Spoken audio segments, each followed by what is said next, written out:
करुणाशील और विश्व शांति का संदेश देने वाले भगवान बुद्ध की जयंती मई माह में मनाई जाएगी। इस बार 23 मई को 2568वीं जयंती विश्व के जो शांति प्रिय लोग हैं, जो करुणाशील की बात करते हैं, विश्व शांति की बात करते हैं, वो बड़े हर्षोल्लास और श्रद्धाभाव से क्या कहते हैं बुद्ध जयंती को मनाते हैं। बुद्ध जयंती क्या विशेषता है, इस बात की जानकारी देने के लिए हमारे साथ हैं अखिल भारतीय भिक्षु महासंघ के राष्ट्रीय अध्यक्ष भदंत आनंद जी। भदंत आनंद जी, क्या विशेषता है बुद्ध जयंती की और इस बार कौन सी बुद्ध जयंती इस बार मनाने जा रहे हैं हम लोग?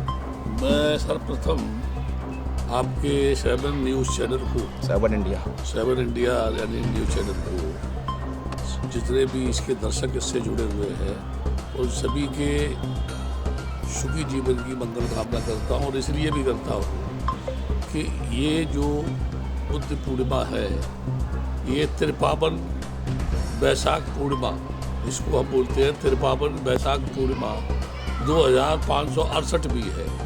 इसको त्रिपावन बैसाख पूर्णिमा क्यों कहते हैं?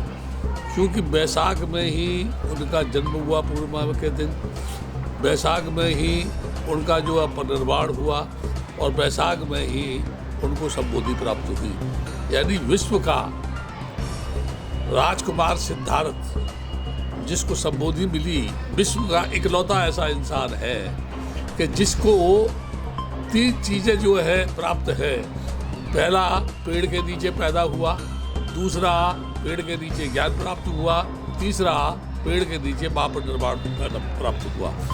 सबसे बड़ी बात एक और मैं इसमें कहना चाहूँगा कि राजकुमार सिद्धार्थ जिन्हें संबोधि प्राप्त होने के बाद संसार के लोगों ने बुद्ध के नाम से उनको जाना, तो ये त्रिपावन बैसाख पूर्णिमा इस बार 23 मई को यानी बुद्ध पूर्णिमा हो रही है।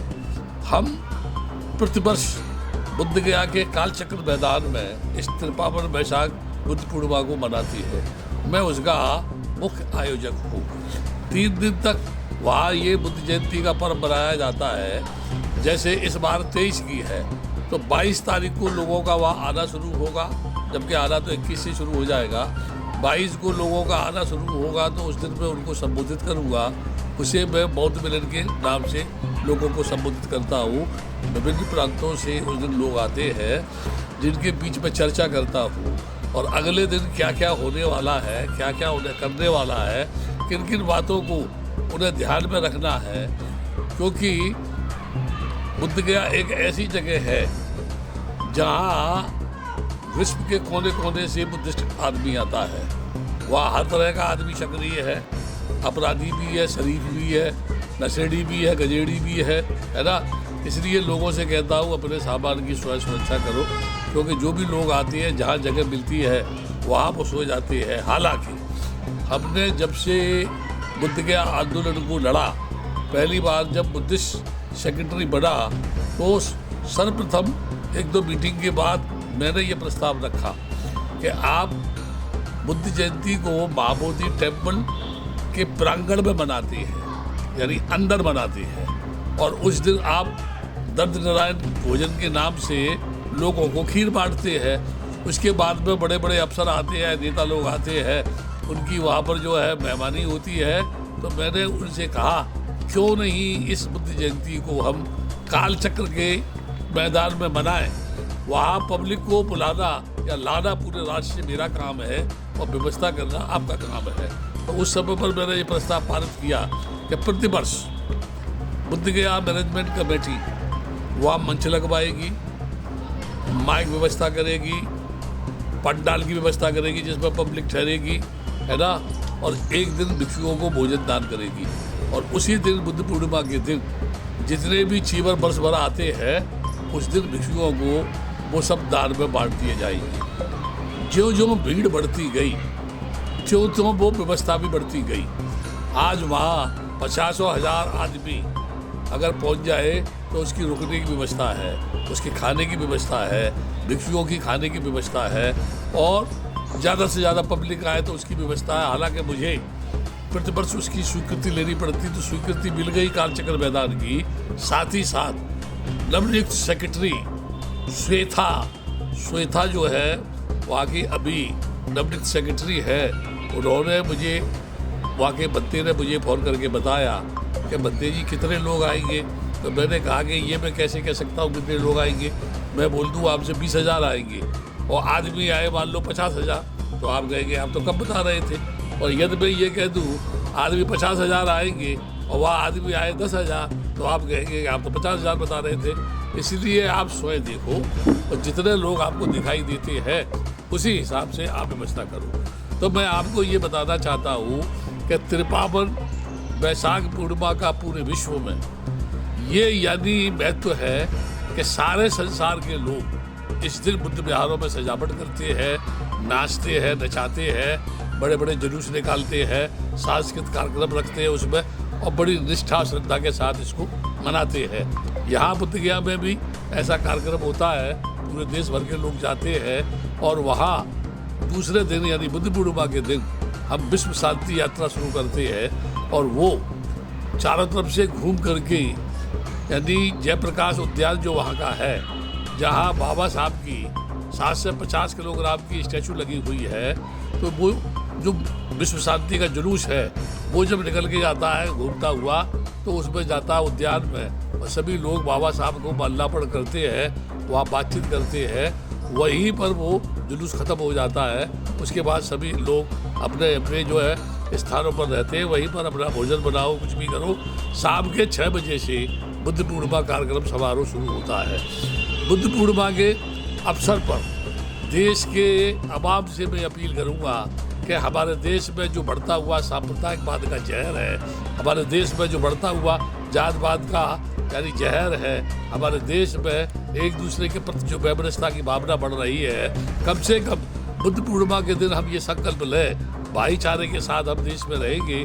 ये देश किसी जाति विशेष का नहीं है, ये देश किसी मजहब विशेष का नहीं है, ये देश सारे राष्ट्र में रहने वाले लोगों का देश है। इस देश की आज़ादी की लड़ाई समस्त जाति के लोगों ने लड़ी, विभिन्न संप्रदाय के लोगों ने लड़ी, तो वो किसी जाति विशेष के लोगों ने नहीं लड़ी। ये देश किसी जाति की बपौती नहीं है, ये देश किसी की जमींदारी नहीं है, ये देश हम सब देशवासियों का है। हम सब लोगों के मन में राष्ट्रवाद की भावना होनी चाहिए, हम सब लोगों के मन में एकता की भावना होनी चाहिए, हम सब के मन में सच्ची लोकतांत्रिक पद्धति को देश में कायम करने की भावना होनी चाहिए। इस अवसर पर देश के कुछ संत, साधु संत जो हमेशा अनर्गल इस तरह की बातें करते हैं, जो साधु होने के नाते से उनके मुँह से शोभा नहीं देती है। साधुओं की भाषा में शालीनता होनी चाहिए, विनम्रता करुणा का भाव होना चाहिए, उनके मुँह से जल्लादी भाषा नहीं निकलनी चाहिए, उनके आदेश और फतवा जल्लादी नहीं होने चाहिए। इसके साथ साथ मैं अपने देश के मुख्यमंत्री जी जो हैं उनको विशेष एक मैसेज देना चाहता हूँ। 2 दिन पहले मैं उनका एक इंटरव्यू देख रहा था टीवी पर, तो वो सोशल मीडिया पे बोल रहे थे क्षत्रिय कौम में जन्म लेना कोई बुरी बात है क्या? क्षत्रिय कौम में तो भगवान पैदा हुए हैं। तो मैं उनसे ये जानना चाहता हूँ, एक मुख्यमंत्री सूबे का वो क्षत्रियों का मुख्यमंत्री है या समूचे जो उत्तर प्रदेश में जितने रहने वाले लोग हैं उन सब का मुख्यमंत्री है? मुख्यमंत्री जी, ये क्षत्रियवाद के अहंकार को भूल करके समूची मानव जाति के लोक कल्याण की भावना को सोचो और अपने आप को समस्त उत्तर प्रदेश में जनता है उसका जो है आप अपने आप को मुख्यमंत्री समझें। और इसके साथ मैं आपसे कहूँगा, जैसे अन्य पर्वों पर आप सरकार दिल खोल करके व्यवस्था करती है, इस बार भी वो बुद्ध पूर्णिमा के अवसर पर सरकारी स्तर पर इसे बनवाए ताकि लोगों में जन जागरण शुरू हो, लोगों में भाईचारा पैदा हो। बस इसी धारणा विश्वास के साथ देश के समस्त लोगों को मैं ये सद्भावना देता हूँ। आओ हम सब मिलकर के विश्व शांति के यानी दाता, विश्व शांति के मानवतावादी विचारधारा के शुभचिंतक हितैषी आर्यवाद के सिद्धांत के मानने वाले, जिन्होंने दुख का कारण का निवारण का मार्ग बताया, ऐसे शास्त्रा का वो तिरुपावन वैशाख पूर्णिमा को बनाए, भाईचारे के साथ बनाए। हो सके तो आप अपने घर उस दिन खीर बनवाए और आप आपस में 5 पड़ोसियों को बांटे, क्योंकि सुजाता की खीर खा करके ही राजकुमार सिद्धार्थ में चेतना आई थी और उस चेतना को लेकर उस रंजना को पार करके इस पार उस पार से इस पार आए थे और बोध वृक्ष के नीचे बैठकर उन्होंने संबोधि प्राप्त की थी। तो बौद्धों में खीर वितरण का बहुत ज़्यादा महत्व है। मैं पुनः फिर कहता हूँ, ज़्यादा से ज़्यादा बौद्धों को उस दिन जो है खीर बनवानी चाहिए और पास पड़ोस के लोगों को खीर का वितरण करना चाहिए। हो सके तो ज़्यादा से ज़्यादा लोगों को खीर वितरण करने के लिए चौराहों पर उन्हें खीर वितरण करना चाहिए। इसी के साथ सभी के मंगल भावना करते हुए अपनी बात समाप्त करता हूँ। पंडित जी, एक सवाल मैं पूछना चाहूँगा, जिस तरह से सिद्धार्थ गौतम बुद्ध बने, कितना संघर्षशील क्या कहते हैं उनका जीवन रहा हुआ, क्योंकि आपने बुद्ध पढ़े हैं, तो किस तरह की उनकी जीवन शैली रही और किस तरह से भगवान बुद्ध बने? मैं इस संबंध में एक बात कहूँगा कि लोगों ने जिस तरह से राजकुमार सिद्धार्थ को ये प्रचार किया है कि उन्होंने मृतक व्यक्ति को देखा, उन्होंने बीमार व्यक्ति को देखा, उन्होंने एक कहना चाहिए उसको जो है यानी वृद्ध आदमी को देखा, उसको देख करके उनके अंदर बैराग पैदा हुआ। ये कुछ लोगों की अपनी हेरा फेरी है, इस चीज़ को मैं नहीं मानता। और न ही कुछ लोगों ने ये प्रचार किया कि राजकुमार सिद्धार्थ वहाँ ये ब्राह्मणवाद का विचारधारा है जो बुद्ध के त्रिपिटक में डाली गई है, क्योंकि दुनिया का कोई भी वैज्ञानिक आदमी इस बात को साबित नहीं कर सकता है कि व्यक्ति जन्म ले, बच्चा जन्म ले और उठ करके खड़ा हो जाए और चलने लगे और वो ये कहे मैं ये हूँ, मैं ये हूँ, मैं ये हूँ। क्या कोई इस बात पर विश्वास कर सकता है? तब मैं ये कहूँगा, राजकुमार सिद्धार्थ जो है बचपन से ही एकांकी विचारधारा का आदमी था, एकांत में बैठता था, एकांत में कुछ न कुछ चिंतन करता था। राजा को ये सोच था कि घोषणा की थी ऋषि मुनियों ने कि या तो चक्रवर्ती राजा बनेगा, नहीं तो ये बैरागी बन जाएगा। तो राजा ने कोशिश की कि मैं जल्दी से जल्दी इसकी शादी कर दूंगा तो बहुत अच्छा रहेगा। बहुत सारी बातें की गई, उनकी शादी हुई। ये लोग ये कहते हैं कि बुद्ध पलायनवादी था, रात में चुपके से भाग गया।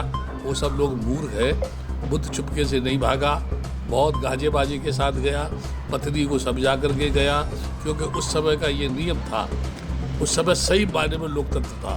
तो उस समय पर यह था, हर वर्ष पानी को लेकर के पंचायत होती थी और पंचायत में जो फैसला होता था उसी जाति के लोग पहले पानी भरते थे।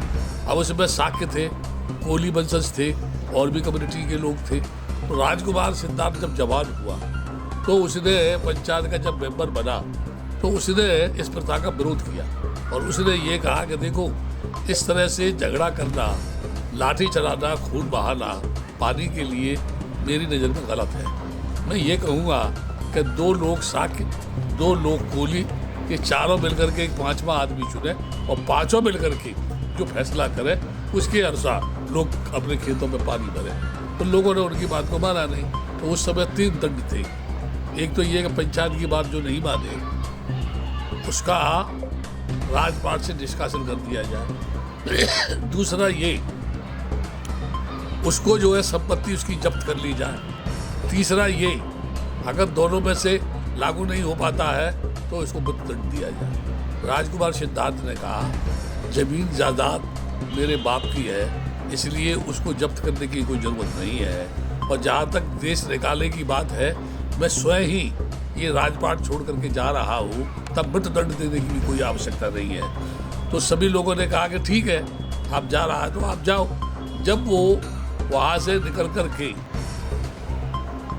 रंजन उसको जो है नदी को पार करके, वहाँ की नदी को पार करके जब उस राजपाट से छोड़ के दूसरी तरफ गए, अनोबा नदी को पार करके, तो उस समय जो पंच लोग बैठे हुए थे उनके दिमाग में आया कि नहीं, राजकुमार सिद्धार्थ सही कह रहा था कि हम ये खून खराबा करते गलत है, ये हमको ऐसा नहीं करना चाहिए। तो कुछ लोगों ने कहा कि जाओ राजकुमार सिद्धार्थ को लेके आओ। तो लोग गए राजकुमार सिद्धार्थ को बुलाने के लिए। तो राजकुमार सिद्धार्थ ने सोचा, ये ऐसा मेरा सोच है, ऐसा सोचा होगा उन्होंने, ये पक्का मेरा विचार है। कैसे सोचा होगा? उन्होंने ये सोचा होगा, जब अनोबा को पार करके उस नदी से मैं इस पार आ गया, तब राज के राज्य में जो पंच लोग हैं उनकी समझ में ये आया कि राजकुमार सिद्धार्थ ठीक कह रहा था और लोग भेजे मेरे पास के उनको लेके आओ। अगर मैं यहाँ से वापस जाता हूँ तो मैं भविष्य में जिस मंजिल को प्राप्त करना चाहता हूँ उससे भटक जाऊँगा, और ये होगा कि उसने त्याग किया लेकिन लौट करके फिर वापस आ गया, इसलिए मैं जाऊँगा नहीं। और जाने से पहले उन्होंने अपने पत्नी को समझाया कि देखो, तुम मेरी धर्मपत्नी हो, तुम ये जानती हो मैं सही माने में जनहित का कदम उठा रहा हूँ, क्योंकि अगर जनता की भलाई नहीं होगी तो ऐसे राजा के राजपाट से क्या फ़ायदा होगा जहाँ लोगों पर जुल्म होगा, पानी के लिए अत्याचार होगा, खून खराबा होगा। तो उसने कहा हाँ तुम जाओ, क्योंकि तुम जो है अच्छे काम के लिए जा रहे हो। मैं यहाँ महलों में रहती हूँ और ये राहुल छोटा है, नहीं तो मैं भी आपके साथ चलती। उन्होंने कहा कि नहीं, तुम राहुल का पालन पोषण करो, मैंने निर्णय लिया है, मुझे ही जाना चाहिए। और वो गए। अब यहाँ से कहानी शुरू होती है। नदी किनारे किनारे राजकुमार सिद्धार्थ चलता रहा और उसी नदी के किनारे किनारे होते हुए वो गया में डोंगेश्वर पहाड़ पर पहुंचे, जहाँ उन्होंने उनके 5 साथी थे ब्राह्मणी विचारधारा के। उनका मत था कि आप तपस्या करो, अन्न त्याग कर दो, इससे साधना होगी तब प्रभु के दर्शन होंगे।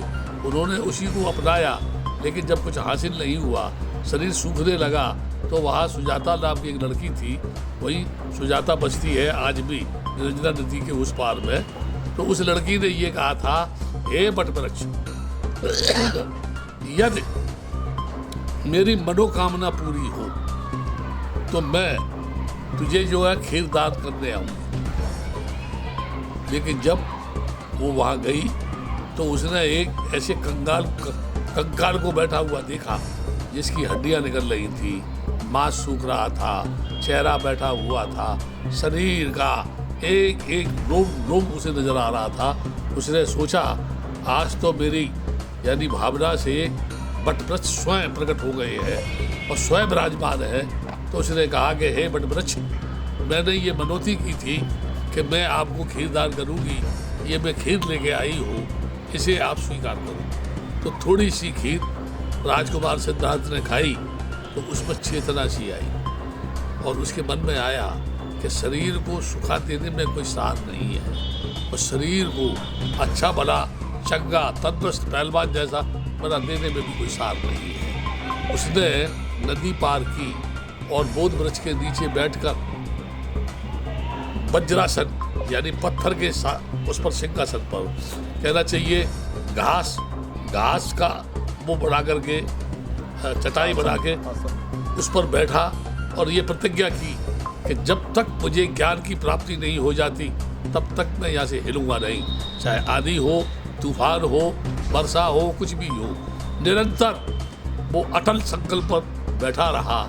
कुछ समय के बाद उसके अंदर एक तरह से एक अद्भुत ज्ञान की उत्पत्ति हुई और उसने जब अपनी समाधि को खोला तो देखा बोध वृक्ष के पत्ते नई नई कोपलें आ रही हैं, पुराने पत्ते झड़ रहे हैं। उनके दिमाग में आया कि सुख दुख जीवन में निरंतर आना जाना है।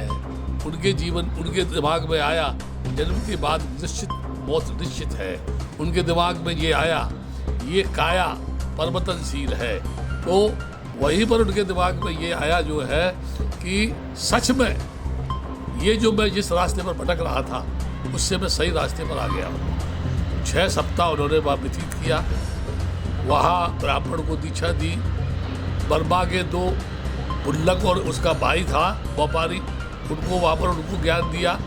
उन्होंने वही अनबुझ लोचन से यानी पलकों को बंद किए बगैर बोध वृक्ष की तरफ देखा, बोध वृक्ष की तरफ देखा, उस टेम्पल की तरफ देखा जो वह चिन्ह था उस समय पर, और वो रतनायक जो वहाँ वो है जिससे जो है उसको देख करके उन्हें उत्पत्ति हुई।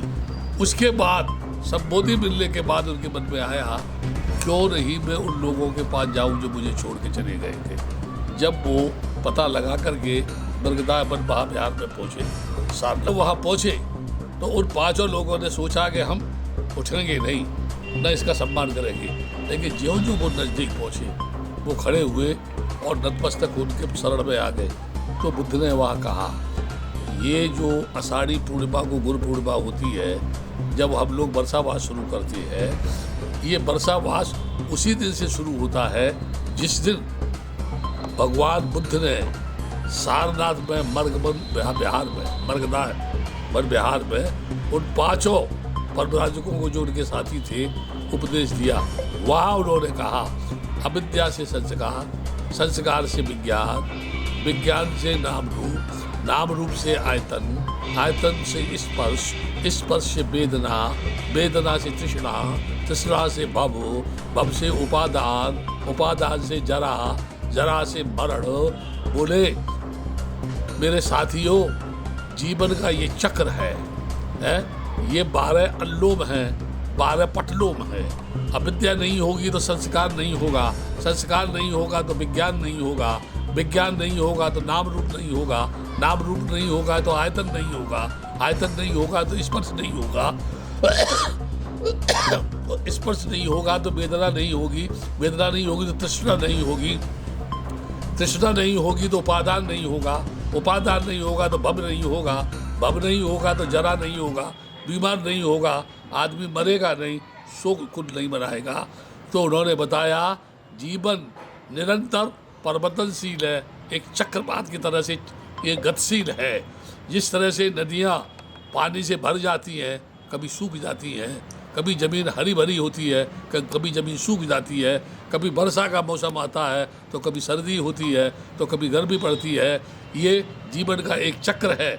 बुद्ध ने लोगों को यही चक्र से बताया कि दुख है, दुख का कारण है, कारण का निवारण है, निवारण का मार्ग है। ये आर्य सत्य है जो बुद्ध ने बताया, क्योंकि किसी न किसी तकलीफ का कोई न कोई कारण है और वो कारण का कोई न कोई समाधान है, मार्ग है कोई न कोई।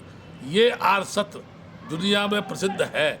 सारे संसार के लोग इस काल चक्र को मानते हैं और बुद्ध ने लोगों को बताया जन्म के बाद मृत्यु निश्चित है, इसलिए शोक किसका, रोना किसका, एक दूसरे के प्रति जो है दुख की भावना का व्यक्त क्या करना, जिसको जो आना है वो जाएगा, तो शोक का कोई मतलब नहीं है। इस दृष्टि से विश्व विख्यात वो राजकुमार हुआ, सारा संसार उन्हें बुद्ध के नाम से जानता है और उन्होंने संसार के जनमानस को जो शांति का संदेश दिया, जिन जिन देशों ने उनकी विचारधारा का पालन किया, आज वो संपन्न हैं, अमीर हैं, बुद्ध के नाम पे करोड़ों रुपया दान देते हैं। दुख इस बात का है, इस भारत की धरती पर जहाँ राजकुमार सिद्धार्थ को संबोधि मिली, यहाँ के लालची लोगों ने उस बुद्ध को समझा नहीं। आज भी तमाम भिखारी लोग बुद्ध गया के टेम्पल के चारों तरफ भीख मांगने के लिए बैठे रहते हैं, जहाँ विश्व के लोग आकर के उन्हें पैसा देते हैं, फिर भी उनका पेट नहीं भरता है, क्योंकि उनको मांगने की आदत है। दुनिया के बौद्धों को दान देने की यानी जो भावना है, मैं भारत के लोगों से कहूँगा वो दान पारमिता पर ध्यान दें और बुद्ध के अनुयायी जो विदेशों से आते करोड़ों रुपया इस भारत की धरती को दान देते हैं, उनसे प्रेरणा लेकर के हमारे देश के बुद्धिस्ट लोगों को कम से कम भिक्षुओं का सम्मान करना चाहिए।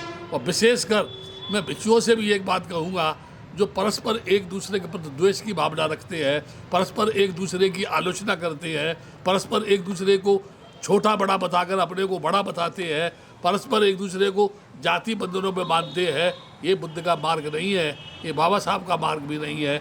जातिवादी समाज की स्थापना के लिए बुद्ध ने जनमानस के बीच में कार्य किया। आए हम सब मिलकर के भी भारत की धरती पर जातिवादी समाज की स्थापना के लिए प्रयास करें और मानव को मानव से जोड़ें। ये थे बदनदानंद जी, इन्होंने बताया कि भगवान बुद्ध कैसे बने, उनका जीवन चक्र क्या रहा, उन्होंने कितना संघर्ष किया।